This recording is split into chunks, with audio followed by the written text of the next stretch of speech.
Hello and welcome to the Minutes Within the Mist, home to the cryptids, ghosts, and a sword in the stone. Most people are familiar with the legend of Arthur pulling the legendary sword Excalibur from the stone to become king of Camelot. However, only some may realize that there is a basis for an actual sword in the stone. It exists in Tuscany, Italy's Monteseppi's chapel.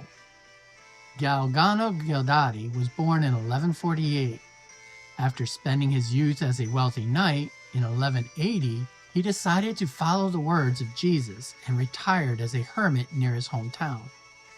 He began to experience visions of the Archangel Michael leading him to God. In one dream, Michael told him to renounce all of his earthly possessions. An errant horse led the knight-turned-hermit to the very hilltop that had appeared in his visions. There, he was moved to plant a cross. Not having any wood handy, he plunged his sword into a rock just as he had in the vision, where it was embedded for all time. 1 year later, Guildati died, and in 1185 he was declared a saint, and a Monteseppi chapel was built around it. Allegedly, countless people have tried to steal the sword.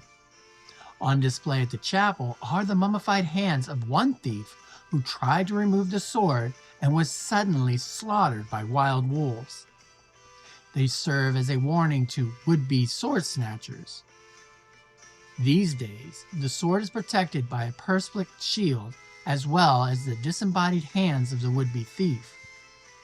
While the sword was considered a fake for years, recent studies examined the blade and the hands, and the dating results, as well as the metal and style of the sword, are all consistent with the late 1100s, early 1200s.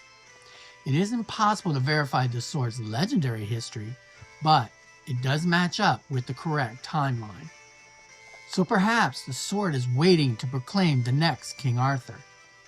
I hope you enjoyed this story of the Tuscan Sword and will join us on our weekly podcast, Within the Mist, available for free on Spotify or wherever you listen to your favorite podcasts.